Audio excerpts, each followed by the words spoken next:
सभी विद्यार्थियों को नमस्कार। मलिक मोहम्मद जायसी के पद्मावत से महत्वपूर्ण पंक्तियों की ये श्रृंखला,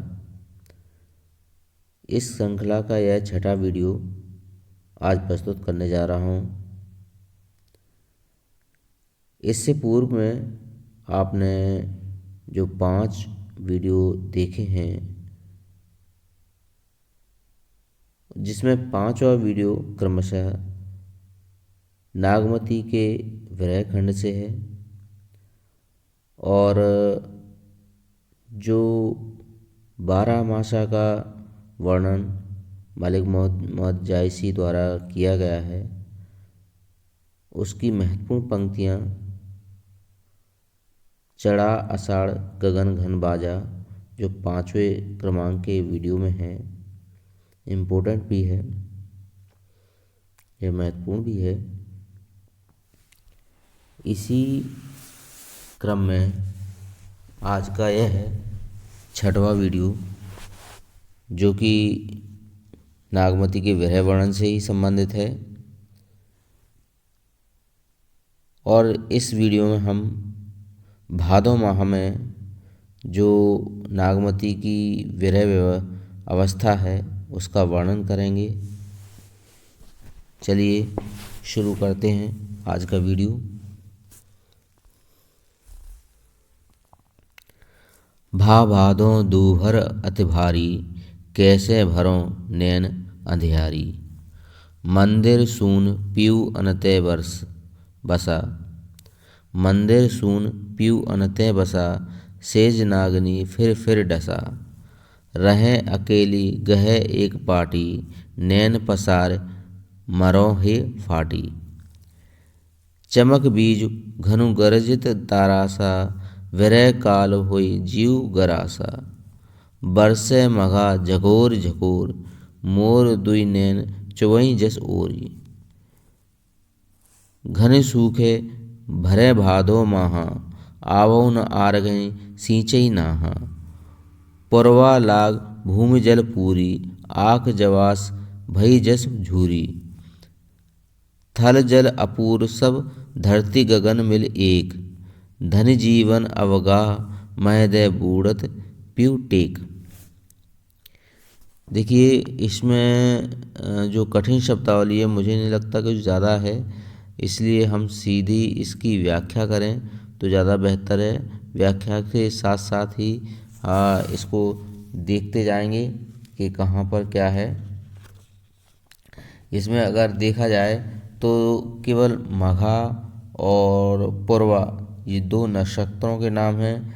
इनको ज़रूर आपको ऐसा लगेगा कि ये क्या हैं, तो मैं पहले ही बता दूं, पूर्वा यानी पूर्व की दिशा के ओर कहते हैं, जिसको एक नक्षत्र के रूप में जाना जाता है। इसके अलावा गरासा, गरासा खाना, और तरासा, यानी यहाँ पर तरासा का अर्थ भयभीत से लिया गया है, यानी कि नागमती को जो डर लग रहा है वह भयभीत तरासा के लिए प्रयुक्त हुआ शब्द है। चलिए शुरू करते हैं। भादो दूभर अति भारी, कैसे भरों नैन अंधियारी। यहाँ देखिए नागमती क्या कहती है कि अब भादो माह में मेरे लिए कितना कठिन हो गया है, जो जीवन है उसे जीना कितना कठिन हो गया कि अंधेरी रातें काटने से भी कट नहीं रही हैं। कैसे भरों नैन अंधियारी, जो अंधेरी रातें हैं वे काटने से भी कट नहीं रही हैं। मंदिर सून पीऊ अनैत बसा, सेज नागनी फिर डसा। और मेरा सारा घर, मतलब पूरा घर मेरा कैसा हो गया है, जो प्रियतम है उनके बिना सूना सा लग रहा है। मंदिर सून पिए अनते बसा, और मेरा जो घर है वो पूरा सूना सूना लग रहा है। और पति के न होने से जो सेज सैया रूपी नागिन है, यानी कि जो सेज है वह नागिन सी प्रतीत हो रही है, जो मुझे बार बार डसना चाह रही है। रहे अकेले गहे एक पाटी, नैन पसार मरों ही फाटी। और मैं अकेली जो चारपाई है उसकी पाटी पकड़े पकड़े बैठी और प्रतीक्षा करती रहती हूँ अपने प्रियतम की। और इस विरह वेदना में मेरा जो हृदय है वह फटा जा रहा है, टूटा जा रहा है, मेरे नेत्र फटे जा रहे हैं उनकी प्रतीक्षा करते करते। चमक बीजु घनु गरजत तरासा, विरह काल होय जीव गरासा।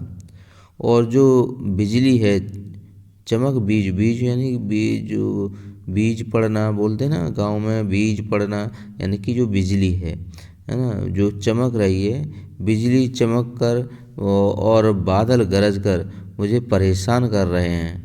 गरजत यानी कि बादल, घनु यानी बादल, और गरजत यानी गरजना, यानी बीज यानी कि बिजली के चमकने और बादल के गरजने से मुझे बेहद कष्ट हो रहा है, ये मुझे परेशान कर रहे हैं।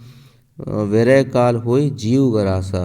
और इस ऐसी स्थिति में जबकि विरह काल चल रहा है, तब जबकि प्रियतम मेरे पास नहीं है, ऐसे में यह जो बादल और बिजली है वे मुझे बेहद परेशान कर रहे हैं। जो माघ नक्षत्र है, बरसे माघ झकोर झकोर, मोय दुई नयन चुबई जसोर। और जो माघ नक्षत्र है, जो वर्षा ऋतु है, वह बार बार झकोरी दे के, यानी कि इधर से हवाएं कभी उधर से हवाएं दे दे के, और पानी जो बरस रहा है उस झकोर झकोर से जो पानी बरस रहा है, मेरे दोनों जो नेत्र हैं, मोर दुई नैन चुबई जस ओरी, मेरे जो दोनों नैन हैं उनको इस प्रकार भिगा दिया है उन्होंने कि वो एक छप्पर की भांति चू रहे हैं। मैं इतनी भीग चुकी हूँ कि मेरे दोनों नैन एक छप्पर की भांति चूने लगे हैं। धन सूखे भरे भादो माहा, अबौ न आर गई सिंचई नहा। और जो प्रियतम के विरह में मेरी क्या दशा है कि ऐसे में जबकि पानी इतना बरस रहा है, वर्षा ऋतु है और भादों का माह चल रहा है, जहाँ चारों ओर से झकोर झकोर देकर पानी बरस रहा है, वहाँ ऐसे में जहाँ पेड़ पौधे पशु पक्षी सभी प्रसन्न हैं और चारों ओर हरियाली है, ऐसे प्रियतम के विरह में उनकी जो प्राण संगिनी यानी नागमती है वह सूखती जा रही है। घन सूखे भरे भादो माह, यानी भादों के माह में सभी भरे भरे महसूस होते हैं, लेकिन वहीं जो नागमती है वह सूखती जा रही है। आऊ न आ गई सींचे ना। और नागमती जो विरह की आग में अपने आप को सींच नहीं पा रही है, अर्थात वह सूखती जा रही है, विरह की अग्नि में सूखती जा रही है।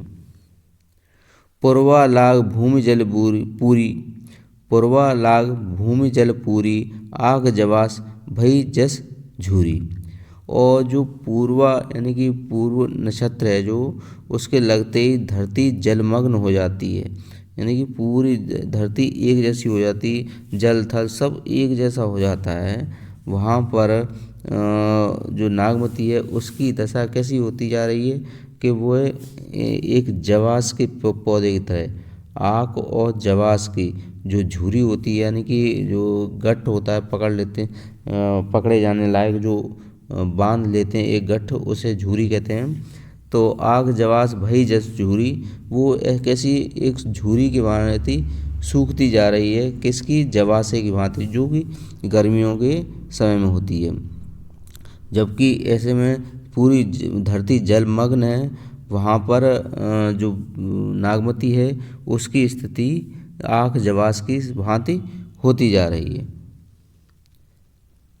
जल थल अपूर सब धरती गगन मिल एक, धन जीवन अवगा महदय मूढ़त पीव टेक।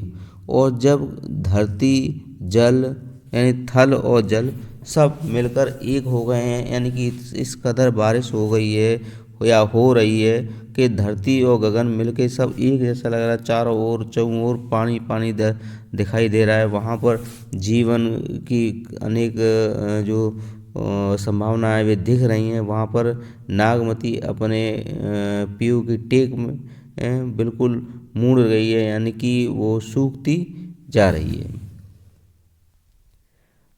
आज की वीडियो में बस इतना ही। यह वीडियो जो भादों माह में नागमती के विरह वर्णन को लेकर है, और इससे पूर्व आपने आषाढ़ का देखा ही था। ये दोनों ही वीडियो महत्वपूर्ण हैं। उम्मीद है आपको ये व्याख्या समझ आई होगी। अगले वीडियो में फिर मिलते हैं, तब तक के लिए नमस्कार।